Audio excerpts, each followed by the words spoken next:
नमस्कार मित्रांनो, मी बाबासाहेब पारखे अर्थात ढवळपुरीकर. आज तुमच्या समोर येण्याचं कारण बी तसंच आहे. आपण 2-3 दिवसापूर्वी व्हिडिओ टाकला होता अंतुल्यांवर. त्याच्याविषयी थोडंसं बोलायचंय. काय झालं 2 दिवस लेट का झालो मी? कारण दूध गोळा करून आल्यानंतर आम्ही 2 दिवसापूर्वी हॉटेलवर चहा प्यायला गेलो. तिथे एक माझा क्लासमेट आहे. आता आपल्याला कोणाच्या भावना दुखवायच्या नाही, परंतु मुस्लिम समाजाचा आहे तो, मित्र आहे चांगला. आम्ही असंच चहा पित होतो, तर त्याचा विषय असा झाला का तो काहीतरी कामानिमित्त भाळवणीला चालला होता.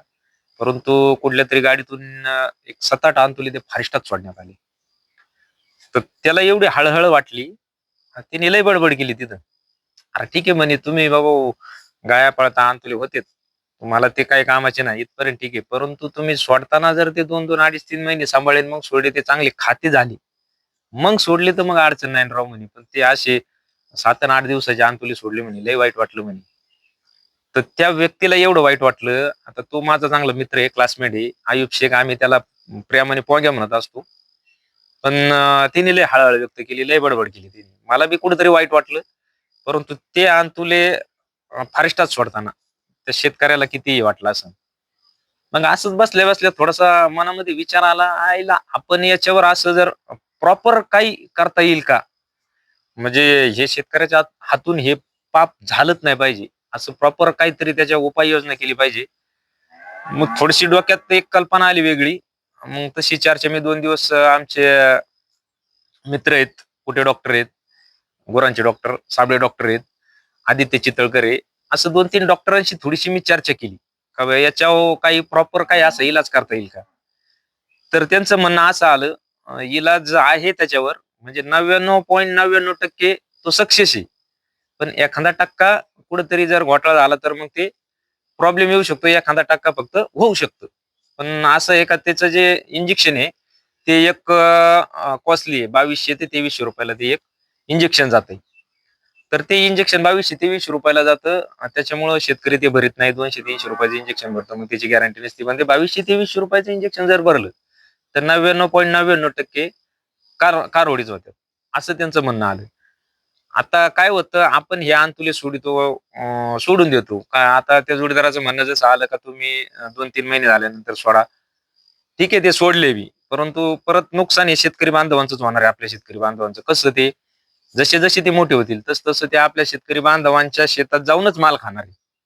म्हणजे तिकडून आपलं नुकसान आहे. त्याच्यापेक्षा हे ₹2200-2300 जर इंजेक्शन भरलं, तर 99.99% कारवडीच होतात. 1% कुठं गॅरंटी नाही का वरून जर इंजेक्शन चुकीचं आलं, ते भरण्यात आलं तर 1% गॅरंटी नाही असं त्यांनी सांगितलं. पण 100% सक्सेस आहे म्हणे.